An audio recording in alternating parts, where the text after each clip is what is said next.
নিজেরা বিপদে আছে, দেশকে বলে বিপদে আছে। বাংলাদেশ বিপদে। শেখ হাসিনা যতক্ষণ আছে ইনশাআল্লাহ বাংলাদেশ তার যথাযথ উচ্চতায় অধিষ্ঠিত। বাংলাদেশ এতদিনে প্রমাণ হয়েছে একজন মানুষ বাংলাদেশের স্ট্যাবিলিটি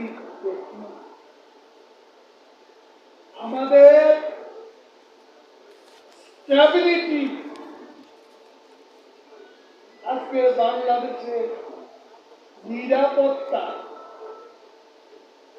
আজকে শেখ হাসিনার হাতে গণতন্ত্র নিরাপদ, বাংলাদেশ নিরাপদ,